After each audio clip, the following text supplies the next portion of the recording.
Capítulo 3. Como ninguém se aventurava a retirá-la, a maçã manteve-se cravada no corpo de Gregório como recordação visível da agressão que lhe causara um grave ferimento, afetando-o havia mais de um mês.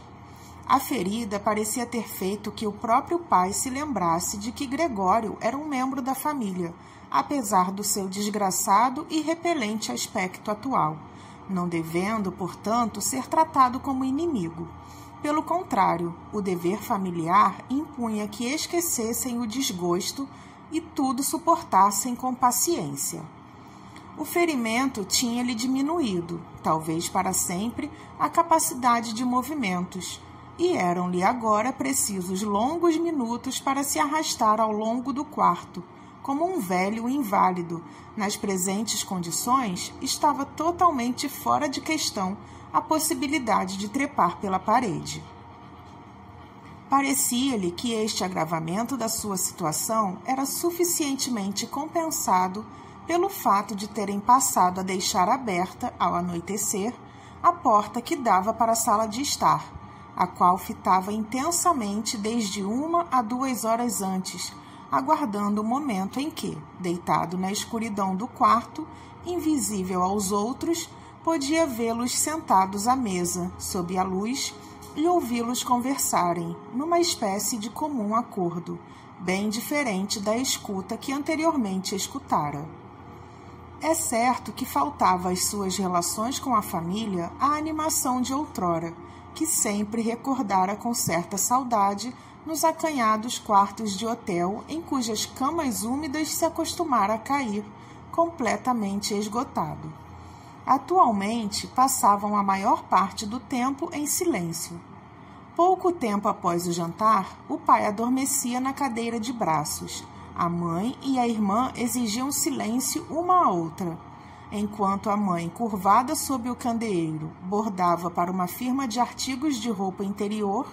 A irmã, que se empregara como caixeira, estudava estenografia e francês, na esperança de melhor situação.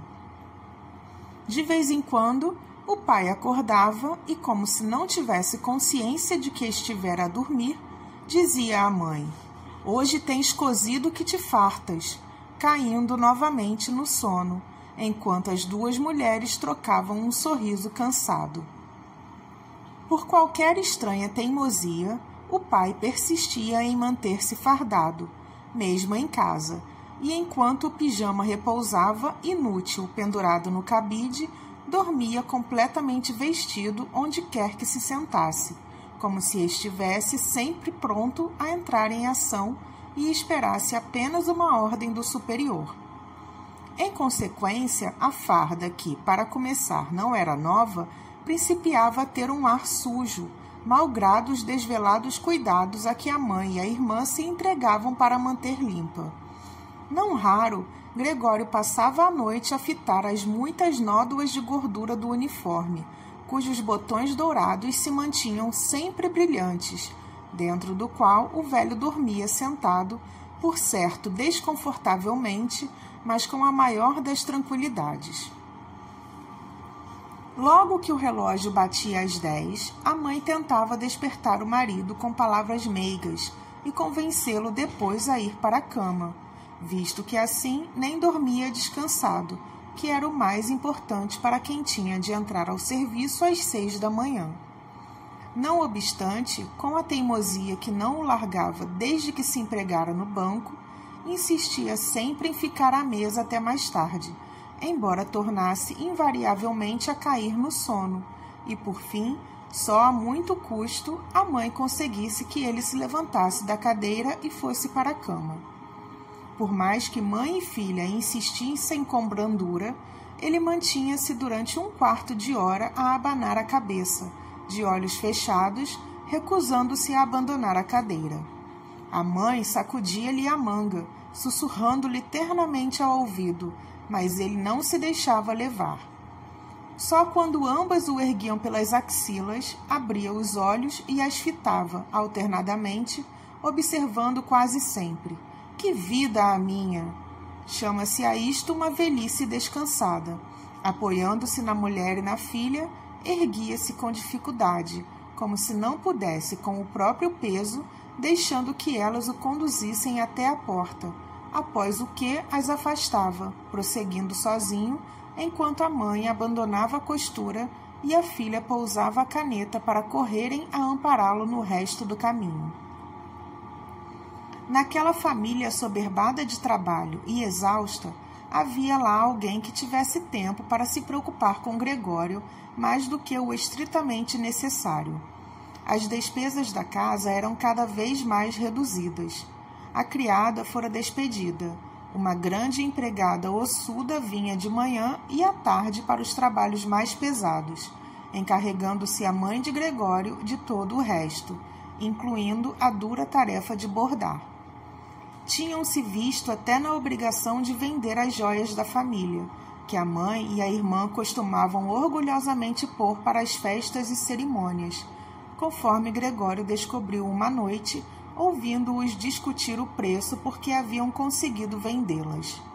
Mas o que mais lamentava era o fato de não poderem deixar a casa, que era demasiado grande para as necessidades atuais, pois não conseguiam imaginar meio algum de deslocar Gregório.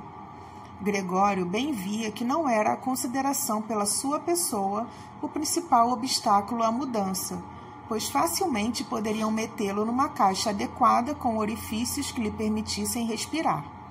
O que, na verdade, os impedia de mudarem de casa era o próprio desespero e a convicção de que tinham sido isolados por uma infelicidade que nunca sucedera a nenhum dos seus parentes ou conhecidos. Passavam pelas piores provações que o mundo impõe aos pobres. O pai ia levar o pequeno almoço aos empregados de menor categoria do banco.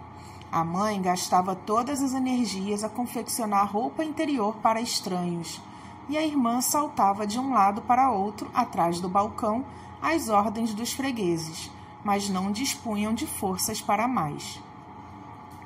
E a ferida que Gregório tinha no dorso parecia abrir-se de novo quando a mãe e a irmã, depois de meterem o pai na cama, deixavam os seus trabalhos no local e se sentavam, com a cara encostada uma à outra. A mãe costumava então dizer, apontando para o quarto de Gregório: "Feche a porta, Grete." E lá ficava ele novamente mergulhado na escuridão, enquanto na sala ao lado as duas mulheres misturavam as lágrimas ou, quem sabe, se deixavam ficar à mesa de olhos enxutos, a contemplar o vazio. De dia ou de noite, Gregório mal dormia. Muitas vezes assaltava-o a ideia de que, ao tornar a abrir-se a porta, voltaria a tomar seu cargo os assuntos da família, como sempre fizera. Depois deste longo intervalo, vinham-lhe mais uma vez ao pensamento as figuras do patrão e do chefe de escritório, dos caixeiros viajantes e dos aprendizes, do estúpido do porteiro, de 2 ou 3 amigos empregados noutras firmas, de uma criada de quarto de um dos hotéis da província, uma recordação doce e fugaz de uma caixeira de loja de chapéus que cortejara com ardor, mas demasiado lentamente. Todas lhe vinham à mente, juntamente com estranhos ou pessoas que tinha esquecido completamente. Mas nenhuma delas podia ajudá-lo, a ele nem à família, pois não havia maneira de contatar com elas, pelo que se sentiu feliz quando se desvaneceram. Outras vezes não estava com disposição para preocupar-se com a família, e apenas sentia raiva por nada se ralarem com ele, e, embora não tivesse ideias assentes sobre o que lhe agradaria comer, arquitetava planos de assaltar a despensa, para se apoderar da comida que, no fim das contas, lhe cabia, apesar de não ter fome. A irmã não se incomodava a trazer-lhe o que mais lhe agradasse. De manhã e à tarde, antes de sair para o trabalho, empurrava com o pé para dentro do quarto a comida que houvesse à mão, e à noite retirava de novo com o auxílio da vassoura, sem se preocupar em verificar se ele a tinha simplesmente provado ou, como era vulgar acontecer, havia deixado intacta.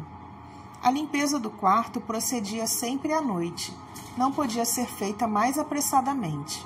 As paredes estavam cobertas de manchas de sujidade, e aqui e além viam-se bolas de sujidade e de pó no assoalho. A princípio, Gregório costumava colocar-se a um canto particularmente sujo, quando da chegada da irmã, como que a repreendê-la pelo fato. Podia ter passado ali semanas sem que ela fizesse, fosse o que fosse, para melhorar aquele estado de coisas. Via a sujidade tão bem como ele. Simplesmente tinha decidido deixá-la tal como estava.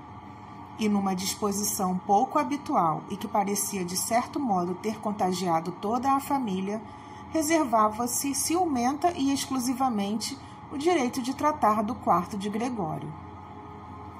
Certa vez a mãe procedeu a uma limpeza total do quarto, o que exigiu vários baldes de água.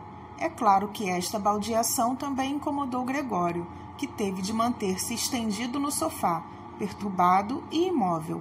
Mas isso custou-lhe bom castigo. À noite, mal a filha chegou e viu a mudança operada no quarto, correu ofendidíssima para a sala de estar e, indiferente aos braços erguidos da mãe, entregou-se a uma crise de lágrimas. Tanto o pai, que evidentemente saltara da cadeira, como a mãe ficaram momentaneamente a olhar para ela, surpresos e impotentes. A seguir, reagiram ambos. O pai repreendeu por um lado a mulher por não ter deixado a limpeza do quarto para a filha, e por outro lado, gritou com Gretchen, proibindo-a de tomar a cuidar do quarto. Enquanto isso, a mãe tentava arrastar o marido para o quarto respectivo, uma vez que estava fora de si. Agitada por soluços, Gretchen batia com os punhos na mesa. Gregório, entretanto, assobiava furiosamente, por ninguém ter tido a ideia de fechar-lhe a porta para o poupar a tão ruidoso espetáculo. Admitindo que a irmã, exausta pelo trabalho diário, se tivesse cansado de tratar de Gregório como anteriormente fazia, não havia razão para a mãe intervir nem para ele ser esquecido. Havia a empregada, uma velha viúva cuja vigorosa ossatura lhe tinha permitido resistir às agruras de uma longa vida, que não temia Gregório. Conquanto nada tivesse de curiosa, tinha certa vez aberto acidentalmente a porta do quarto de Gregório, o qual, apanhado de surpresa, desatara a correr para um lado e para o outro, mesmo que ninguém o perseguisse, e, ao vê-lo, deixara-se estar de braços cruzados. De então em diante, nunca deixara de abrir um pouco a porta de manhã e à tarde para o espreitar. A princípio, até o chamava, empregando expressões que certamente considerava simpáticas, tais como: venha cá, sua barata velha. Olhem-me só para esta barata velha do Gregório. Não respondia a tais chamadas, permanecendo imóvel, como se nada fosse com ele. Em vez de a deixarem incomodá-lo daquela maneira sempre que lhe dava na gana, bem podiam mandá-la fazer todos os dias a limpeza do quarto. Numa ocasião, de manhã cedo, num dia em que a chuva fustigava as vidraças, talvez anunciando a chegada da primavera, Gregório ficou tão irritado quando ela principiou de novo que correu no seu encalço, como se estivesse disposto a atacá-la, embora com movimentos lentos e fracos. A empregada, em vez de assustar-se, limitou-se a erguer uma cadeira que estava junto da porta, e ali ficou de boca aberta, na patente intenção de só a fechar depois de a abater sobre o dorso de Gregório. Então, não te aproximas mais? Perguntou, ao ver Gregório afastar-se novamente. Depois, voltou a colocar calmamente a cadeira no seu canto. Ultimamente, Gregório quase não comia. Só quando passava, por acaso, junto da comida que lhe tinham posto, abocanhava um pedaço, à guisa de distração, conservando-o na boca durante coisa de 1 hora, após o que normalmente acabava por cuspi-lo. Inicialmente, pensara que era o desagrado pelo estado do quarto que lhe tirara o apetite. Depressa se habituou às diversas mudanças que se haviam registrado no quarto. A família adquirira o hábito de atirar para o seu quarto tudo que não cabia noutro sítio, e presentemente havia lá uma série delas, pois um dos quartos tinha sido alugado a 3 hóspedes. Tratava-se de homens de aspecto grave, qualquer deles barbado, conforme Gregório verificara um dia, ao espreitar através de uma fenda na porta, que tinham a paixão da arrumação, não apenas no quarto que ocupavam, mas também como habitantes da casa em toda ela, especialmente na cozinha. Não suportavam objetos supérfluos, para não falar de imundícies. Acresce que tinham trazido consigo a maior parte do mobiliário de que necessitavam. Isso tornava dispensáveis muitas coisas que, insuscetíveis de venda, mas mal empregadas para deitar fora, iam sendo acumuladas no quarto de Gregório, juntamente com o balde da cinza e a lata do lixo da cozinha. Tudo o que não era preciso de momento era, pura e simplesmente, atirado para o quarto de Gregório pela empregada, que fazia tudo às pressas. Por felicidade, Gregório só costumava ver o objeto, fosse qual fosse, e a mão que o segurava. Talvez ela fizesse tensões de tornar a levar as coisas quando fosse oportuno, ou de juntá-las para um dia mais tarde as deitar para fora ao mesmo tempo. O que é fato é que as coisas lá iam ficando no próprio local para onde ela as atirava, exceto quando Gregório abria caminho por entre um monte de trastes e as afastava um pouco, primeiramente por necessidade, por não ter espaço suficiente para rastejar, mas mais tarde por divertimento crescente, embora, após tais excursões, morto de tristeza e cansaço, permanecesse inerte durante horas. Por outro lado, como os hóspedes jantavam frequentemente lá em casa, na sala de estar comum, a porta entre esta e o seu quarto ficava muitas noites fechada. Gregório sempre aceitara facilmente esse isolamento, pois muitas noites em que a deixavam aberta, tinha-se aliado completamente do acontecimento, enfiando-se no recanto mais escuro do quarto, inteiramente fora das vistas da família. Numa ocasião, a empregada deixou a porta ligeiramente aberta, assim tendo ficado até a chegada dos hóspedes para jantar, à altura em que se acendeu o candeeiro. Sentaram-se à cabeceira da mesa nos lugares antigamente ocupados por Gregório, pelo pai e pela mãe. Desdobraram os guardanapos e levantaram o garfo e a faca. A mãe assomou imediatamente à outra porta com uma travessa de carne, seguida de perto pela filha, que transportava outra com um montão de batatas. Desprendia-se da comida um fumo espesso. Os hóspedes curvaram-se sobre ela, como a examiná-la antes de se decidirem a comer. Efetivamente, o do meio, que parecia dispor de uma certa autoridade sobre os outros, cortou um pedaço da carne da travessa, certamente para verificar se era tenra ou se havia que mandá-la de volta à cozinha. Mostrou um ar de aprovação, que teve o dom de provocar na mãe e na irmã, que os observavam ansiosamente, um suspiro de alívio e um sorriso de entendimento. A família de Gregório comia agora na cozinha. Antes de dirigir-se à cozinha, o pai de Gregório vinha à sala de estar e, com uma rasgada vênia de boné na mão, dava a volta à mesa. Os hóspedes levantavam-se todos e murmuravam qualquer coisa por entre as barbas. Quando tornavam a ficar a sós, punham-se a comer em quase completo silêncio. Gregório estranhou que, por entre os vários sons provenientes da mesa, fosse capaz de distinguir o som dos dentes a mastigarem a comida. Era como se alguém pretendesse demonstrar-lhe que, para comer, era preciso dispor de dentes, e que, com mandíbulas que não os tivessem, por melhores que elas fossem, ninguém podia fazê-lo. Fome tenho eu, disse tristemente Gregório de si para si, mas não é de comida desta. Estes hóspedes a empanturrarem-se, e eu para aqui morrer de fome. Durante todo o tempo que ali passara, Gregório não se lembrava de alguma vez ter ouvido a irmã a tocar. Nessa mesma noite, ouviu o som do violino na cozinha. Os hóspedes tinham acabado de jantar. O do meio trouxera um jornal e dera uma página a cada um dos outros. Reclinados para trás, liam-no enquanto fumavam.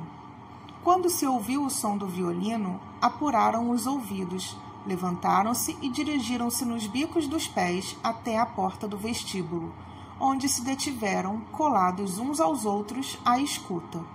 Sem dúvida, apercebendo-se na cozinha dos seus movimentos, o pai de Gregório perguntou: Incomoda-os o som do violino, meus senhores? Se incomoda, paro agora.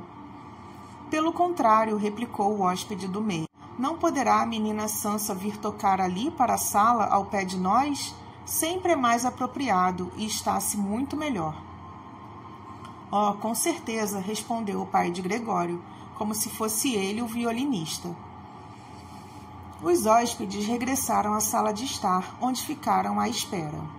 Imediatamente apareceu o pai de Gregório com a estante de música, a mãe com a partitura e a irmã com o violino. Gretchen fez silenciosamente os preparativos para tocar. Os pais, que nunca tinham alugado quartos e por esse motivo tinham uma noção exagerada da cortesia devida aos hóspedes, não se atreveram a sentar-se nas próprias cadeiras. O pai encostou-se à porta com a mão direita enfiada entre os 2 botões do casaco, cerimoniosamente abotoado até acima. Quanto à mãe, um dos hóspedes ofereceu-lhe a cadeira, onde se sentou a uma borda, sem sequer a mexer do sítio onde ele a colocara. A irmã de Gregório começou a tocar, enquanto os pais, sentados de um lado e do outro, lhe observavam atentamente os movimentos das mãos. Atraído pela música, Gregório aventurou-se a avançar ligeiramente, até ficar com a cabeça dentro da sala de estar. Quase não se surpreendia com a sua crescente falta de consideração para com os outros. Fora-se o tempo em que se orgulhava de ser discreto. A verdade, porém, é que agora, mais do que nunca, havia motivos para ocultar-se. Dada a espessa quantidade de pó que lhe enchia o quarto e que se levantava no ar ao menor movimento, ele próprio estava coberto de pó. Ao deslocar-se, arrastava atrás de si cotão, cabelos e restos de comida que se lhe agarravam ao dorso e aos flancos.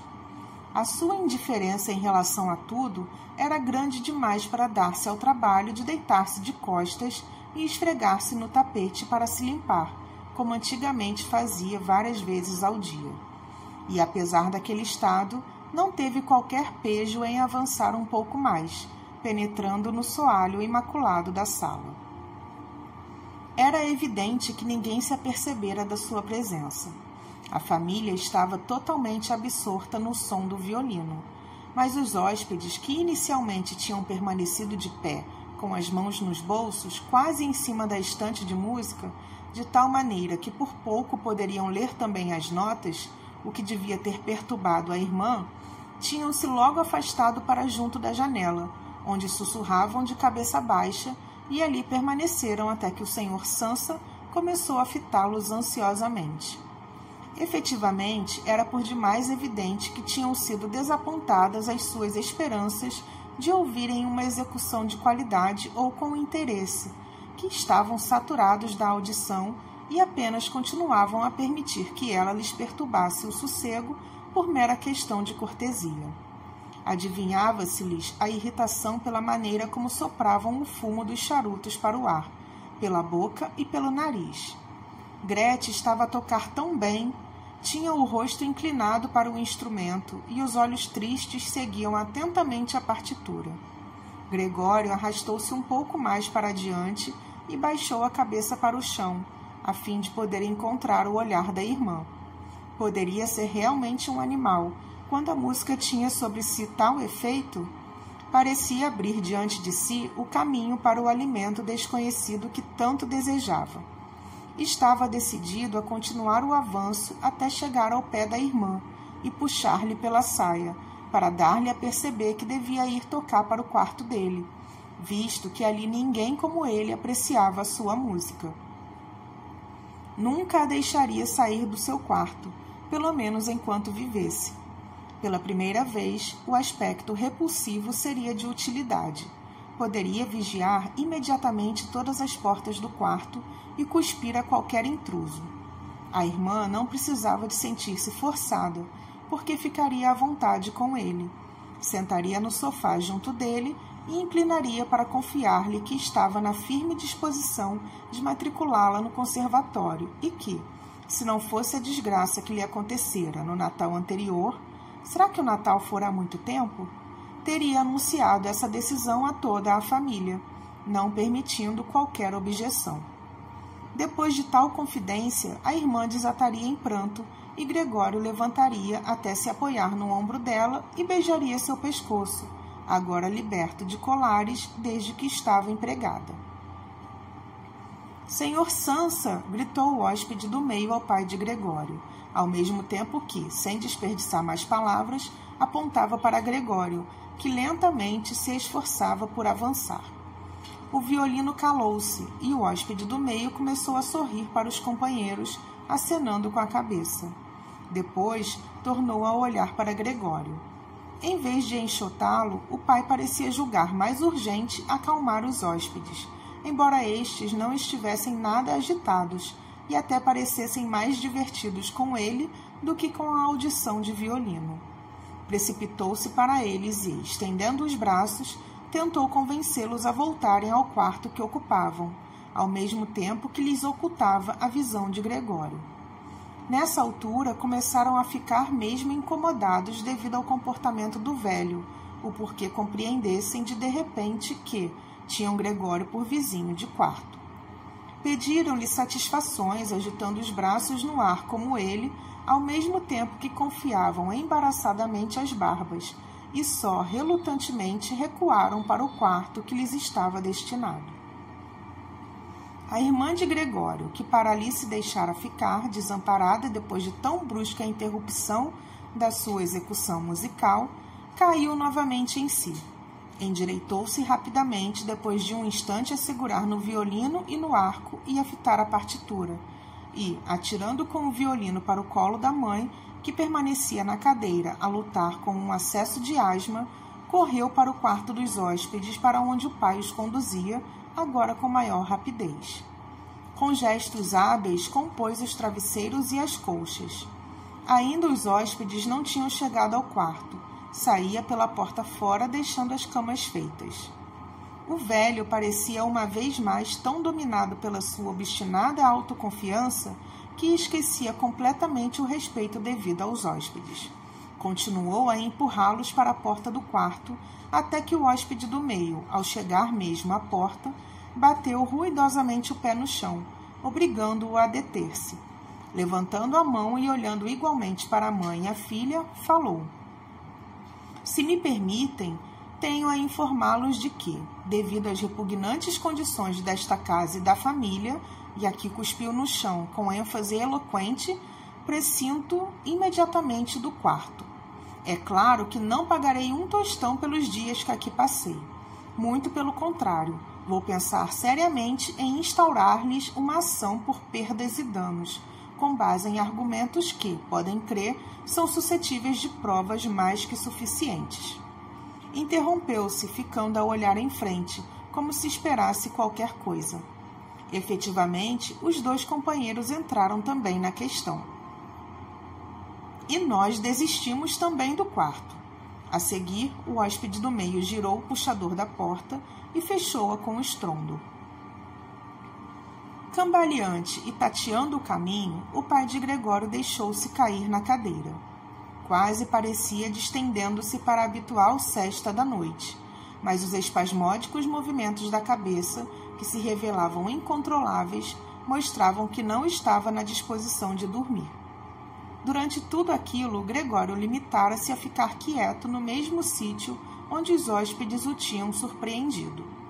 Não conseguia mover-se, em face do desapontamento e da derrocada dos seus projetos, e também, quem sabe, devido à fraqueza resultante de vários dias sem comer.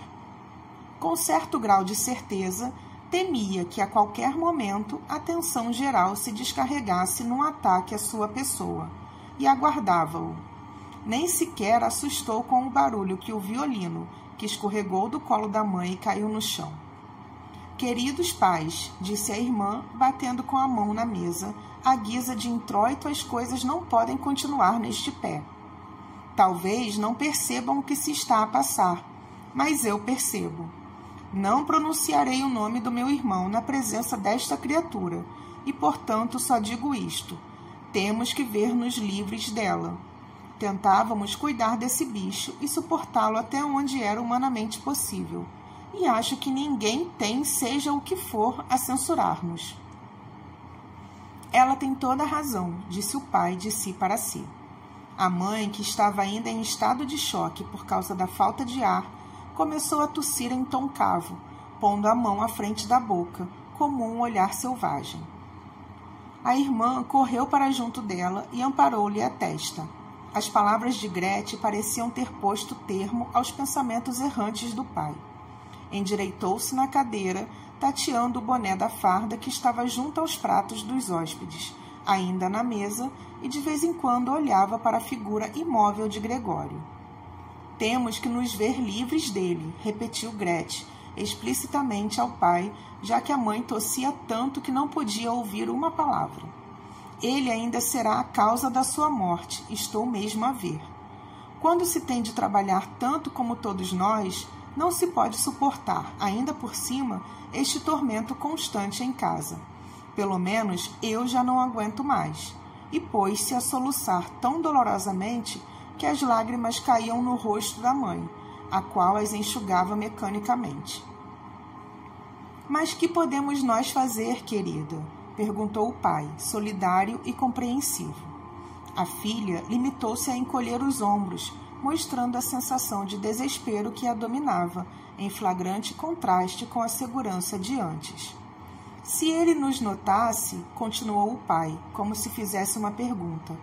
Gretchen, que continuava a soluçar, agitou veementemente a mão, dando a entender como era impensável.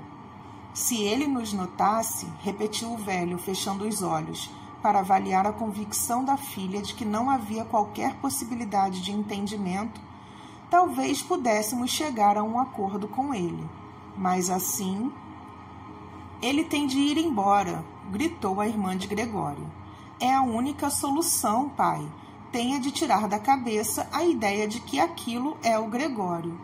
A causa de todos os nossos problemas é precisamente termos acreditado nisso durante demasiado tempo. Como pode aquilo ser o Gregório? Se fosse realmente o Gregório, já teria percebido há muito tempo que as pessoas não podem viver com semelhante criatura, e teria ido embora de boa vontade. Não teríamos o meu irmão, mas podiam continuar a viver e a respeitar a sua memória. Assim, esta criatura nos persegue e afugenta nossos hóspedes. É evidente que a casa toda só para ele, e, por sua vontade, iríamos todos dormir na rua. Ora, olhe, pai, estremeceu de súbito. Lá está ele outra vez naquilo.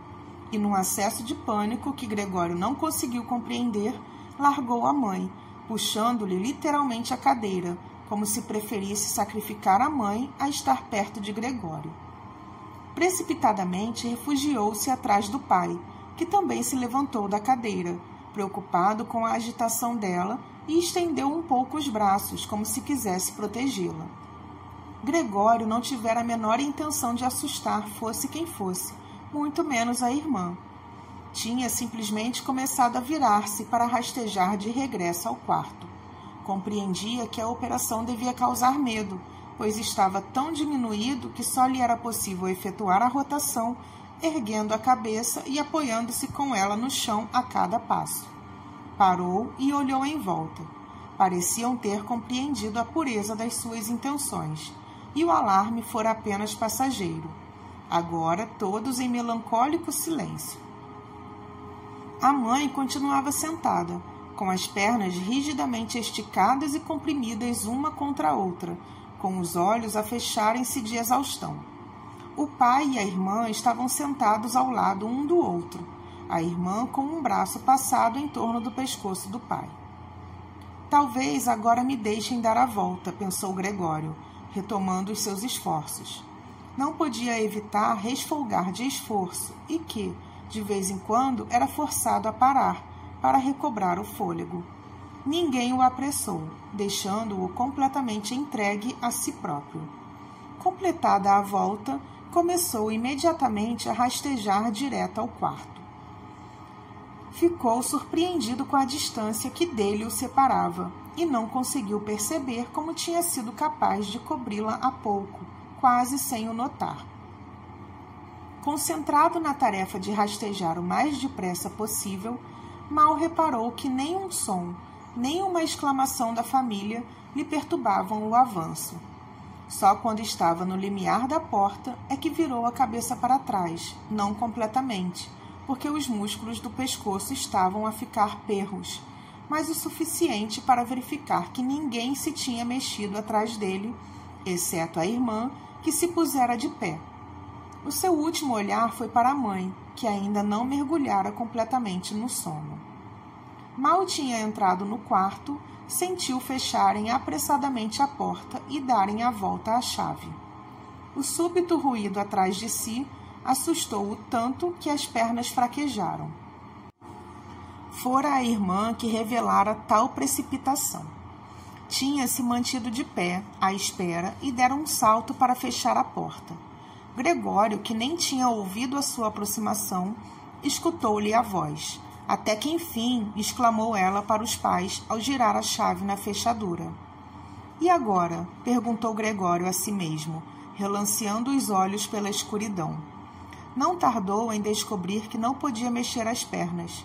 Isto não o surpreendeu, pois o que achava pouco natural era que alguma vez tivesse sido capaz de aguentar-se em cima daquelas frágeis perninhas. Tirando isso, sentia-se relativamente bem.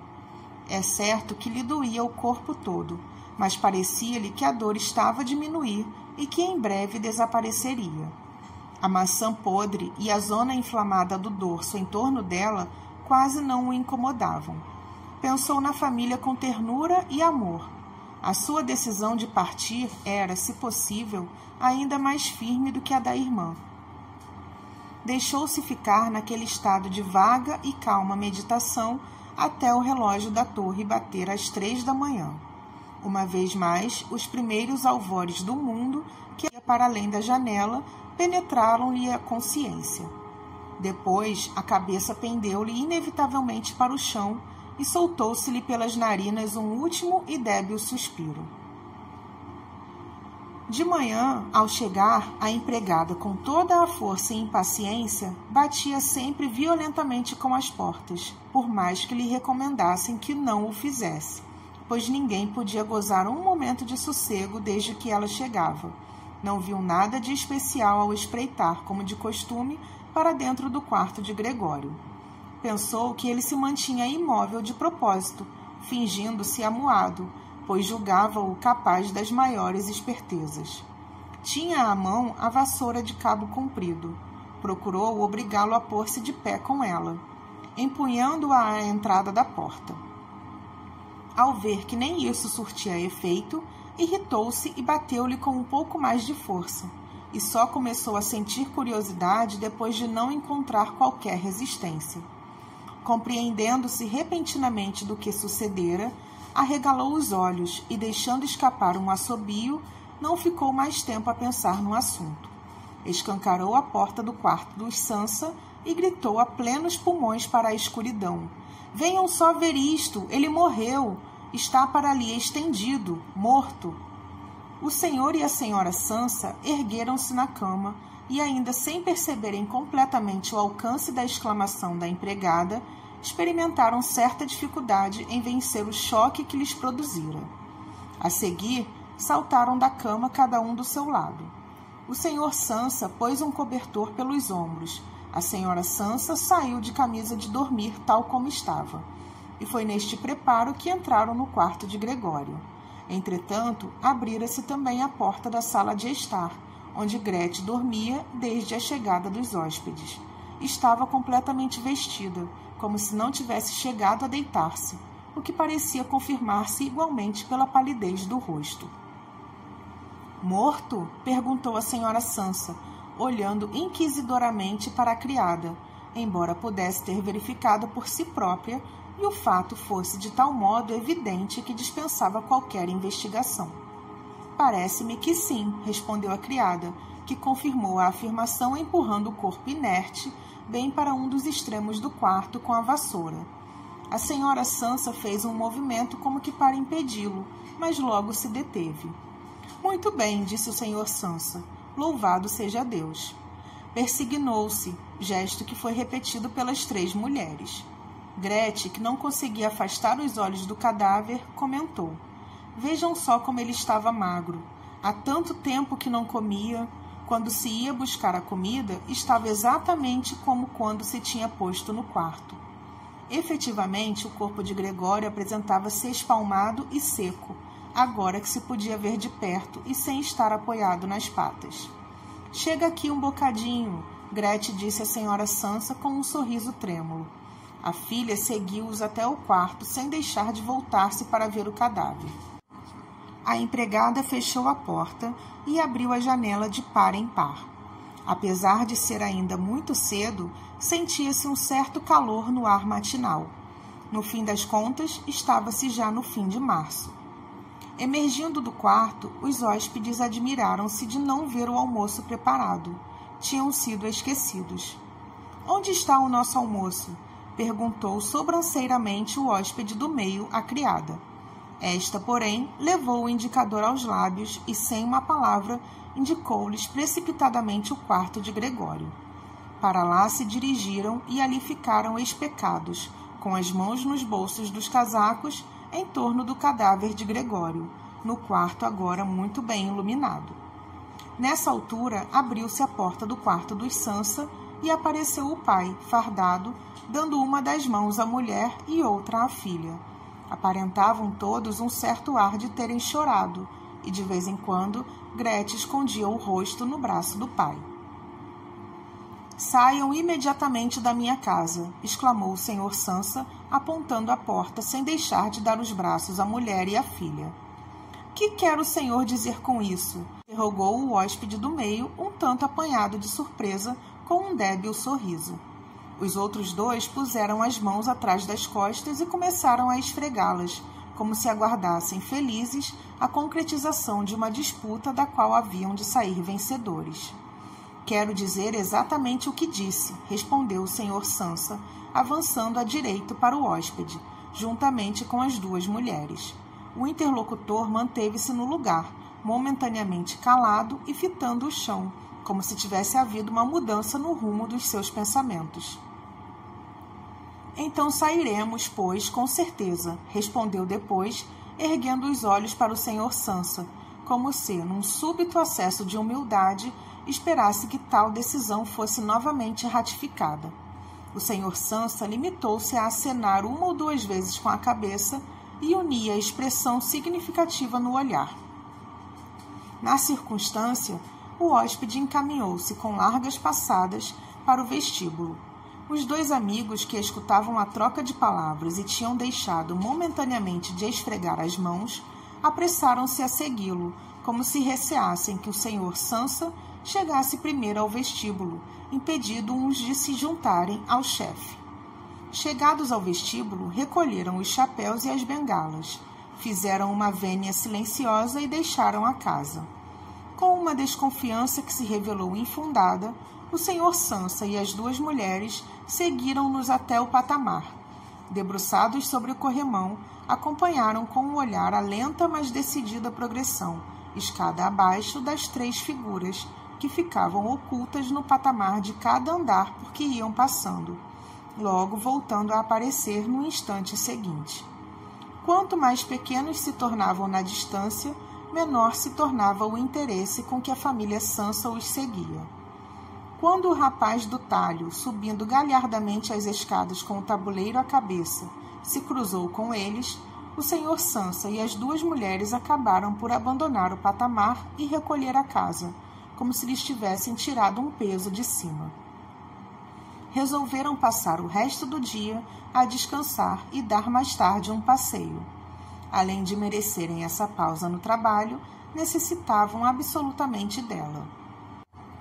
Assim, sentaram-se à mesa e escreveram 3 cartas de justificação de ausência. O senhor Sansa, a gerência do banco, a senhora Sansa, a dona da loja para quem trabalhava, e Gretchen ao patrão da firma onde estava empregada. Enquanto escreviam, apareceu a empregada e avisou que iria sair naquele momento, pois já tinha acabado o trabalho diário. A princípio, limitaram-se a acenar afirmativamente, sem sequer levantarem a vista, mas, como ela continuasse ali especada, olharam irritadamente para ela. Sim, disse o senhor Sansa. A criada sorria no limiar da porta, como se tivesse boas notícias a dar-lhes, mas não estivesse disposta a dizer uma palavra, a menos que fosse diretamente interrogada. A pena de avestruz espetada no chapéu, com que o senhor Sansa embirrava desde o próprio dia em que a mulher tinha começado a trabalhar lá em casa, agitava-se animadamente em todas as direções. Sim, o que há? Perguntou o senhor Sansa, que lhe merecia mais respeito do que os outros. Bem, replicou a criada, rindo de tal maneira que não conseguiu prosseguir imediatamente. Era só isto, não é preciso preocuparem-se com a maneira de se verem livres daquilo ali no quarto ao lado. Eu já tratei de tudo. O senhor Sansa e Gretchen curvaram-se novamente sobre as cartas, parecendo preocupados, percebendo que ela estava ansiosa por começar a delatar todos os pormenores pequenos. O senhor Sansa interrompeu-na com um gesto decisivo. Não lhe sendo permitido contar a história, a mulher lembrou-se da pressa que tinha e, obviamente ressentida, atirou-lhes um bom dia a todos, disse e girou desabridamente nos calcanhares, afastando-se no meio de um assustador bater de portas.